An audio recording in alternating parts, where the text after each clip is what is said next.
এই মুহূর্তে কমলাপুর রেল স্টেশনে আছেন রিপোর্টার নাজমুস সালেহী, কল্যাণপুর বাস টার্মিনালে আছেন রায়দুল ইসলাম শুভ এবং সিরাজগঞ্জে রিঙ্কু কুন্ডু। সরাসরি প্রথমেই যাচ্ছি সালেহীর কাছে। কমলাপুর রেল স্টেশন থেকে ৪ নম্বর প্ল্যাটফর্মে যে ট্রেনটি এখন দাঁড়িয়ে আছে সেটি বুড়িমারি এক্সপ্রেস। এটি উত্তরবঙ্গের অন্যতম একটি ট্রেন, ছেড়ে যাওয়ার অপেক্ষা করছে, কিন্তু ট্রেনটি সকাল 8:30টার সময় এখান থেকে ছাড়বে। ইতোমধ্যে আপনি দেখতে পাচ্ছেন যে ট্রেনটি কিন্তু কানায় কানায় পূর্ণ হয়ে গেছে, পুরো ছাদ ভর্তি মানুষ।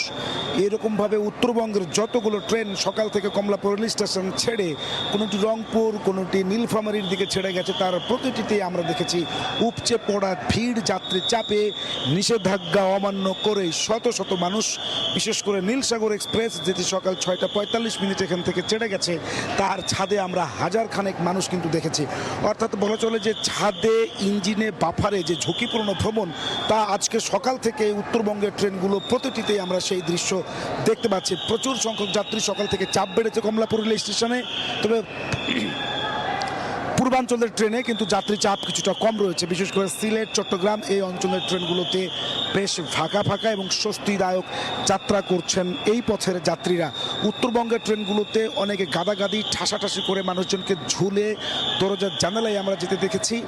তবে প্রতিটি ট্রেনই আসলে সময় মতো ছেড়েছে, যেই কারণে যাত্রীদের খানিকটা দুর্ভোগ কম হয়েছে। অর্থাৎ একদিকে গাদাগাদি করে এবং অন্যদিকে ছাদে ভ্রমণ করতে হচ্ছে, একেবারেই বেসামাল অবস্থা। তবে সেই জায়গা থেকে যেহেতু প্রতিটি ট্রেনই সময় মতো এখান থেকে যাত্রা করতে পারছে, সেই ক্ষেত্রে তাদের ভোগান্তি কিছুটা কম বলে রেলপথের যাত্রীরা জানিয়েছেন। সকাল থেকে কমলাপুর রেল স্টেশন থেকে প্রতিটা ট্রেনই সময় মতো ছেড়ে গেছে, কোনো ট্রেনই শিডিউল বিপর্যয়ের মুখে পড়েনি। প্রত্যেকটি ট্রেনই আসলে যথাসময় এখান থেকে ছেড়ে গেছে। এই ট্রেনটিও সকাল 8:30 এখান থেকে ছাড়বে। তবে আপনি ইতোমধ্যে বুঝছেন যে 8টারও আগে ট্রেনটি এসে প্ল্যাটফর্মে দাঁড়িয়েছে।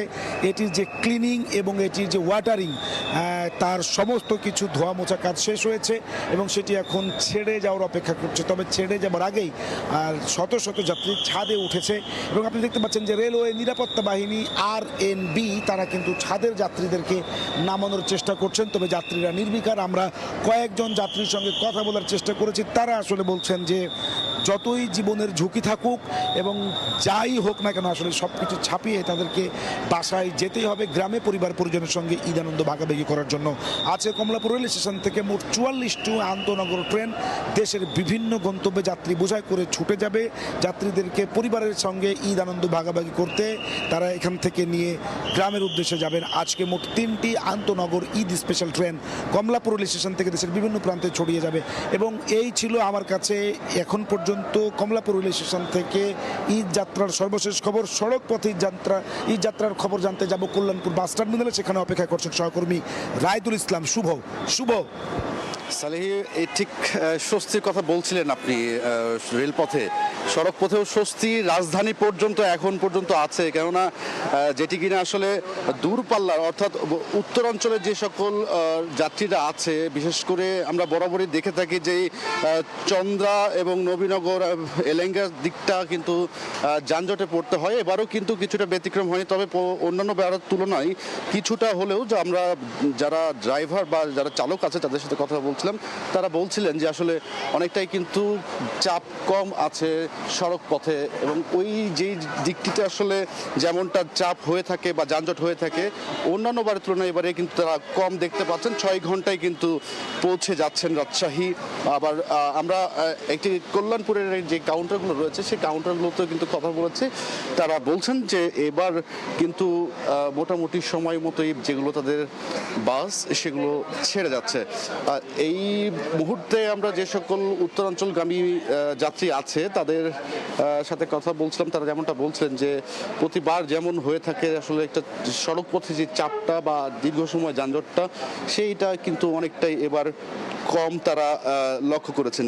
পরিবারের সাথে ঈদ করতে যাবেন, সকলের মুখে আসলে আনন্দ, তবে কিছুটা দুর্ভোগের কথা যখন মাথায় আসছে তখন কিন্তু তারা একটু প্রতিবারের মতো এই এলেঙ্গা বা নবীনগর যে সকল চন্দ্রা এলাকাটি রয়েছে সেই যানজটের কথা ভেবে কিছুটা মানে আতঙ্ক কিন্তু তারা আছে বলে আসলে যেমনটা তারা প্রকাশ করছেন। তবে এবার যেটা দেখতে পাচ্ছি যে সময় মতো বাস্তবে একটি বিষয় আসলে তারা অভিযোগ অভিযোগ তারা করছিলেন যে প্রতিবারের বড় তো এবারও ঈদে যে টিকিটের যে সংকট, সেই সংকটটা কিন্তু রেখেছে।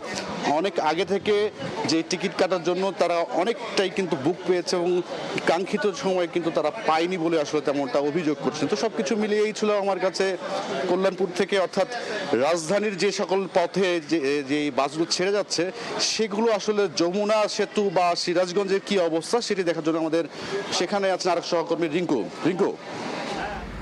প্রিয়জনের সাথে ঈদের আনন্দ কাটাতে নারীর টানে বাড়ি ফিরছে মানুষ, এবং এই ঢাকা থেকে যমুনা সেতু হয়ে যারা উত্তরবঙ্গের 16 জেলা যে সকল মানুষ আছে এই পথে বাড়ি ফিরছে, অর্থাৎ এই সিরাজগঞ্জ হয়ে যারা হাট্টিকুমুল মোড় হয়ে যারা ফিরছে তারা কিন্তু অনেকটা স্বস্তি নিয়ে ফিরছে। কারণ আমরা দেখছি যে ভোর থেকে যমুনা সেতু পশ্চিম সংযোগ মহাসড়কে গাড়ির প্রচুর চাপ রয়েছে, কিন্তু গাড়ির প্রচুর চাপ থাকলেও কিন্তু আমরা যে যানজটের যে ভোগান্তি সেটি কিন্তু আসলে দেখছি না, এবং আমরা দেখছি যে অনেকটা স্বস্তি নিয়ে মানুষ আসলে পার হচ্ছে সেটি আমরা দেখছিলাম। এবং এই যাত্রীবাহী বাস ছাড়া আমরা দেখেছি যে খোলা ট্রাক বা ব্যক্তিগত যে সকল গাড়ি রয়েছে, যদি বলি যে প্রাইভেট কার, মাইক্রো বা মোটর সাইকেলেও কিন্তু আসলে অসংখ্য মানুষ আসলে এই যে উত্তরবঙ্গের যে 16 জেলা রয়েছে তারা কিন্তু আসলে ফিরছে।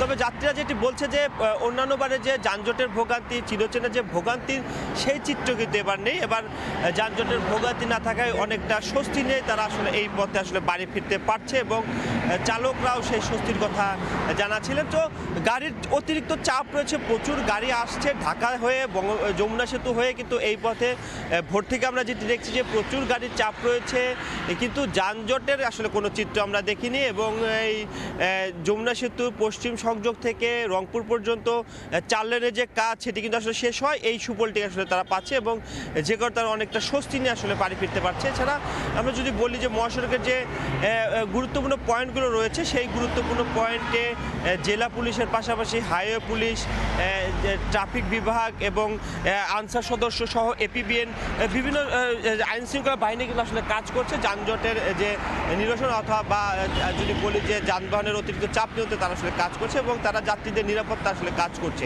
তো এক কথায় বলা যায় যে উত্তরবঙ্গের এই পথে যারা বাড়ি ফিরছে 16 জেলা তারা কিন্তু যানজটের ভোগান্তি ছাড়া অনেকটা স্বস্তি নেই ঈদ যাত্রায় বাড়ি ফিরতে পারছে। তো এই ছিল সিরাজগঞ্জ থেকে আমার কাছে ঈদ যাত্রার সবশেষ খবর। ঈদ যাত্রার খবর জানাচ্ছিলেন সহকর্মীরা।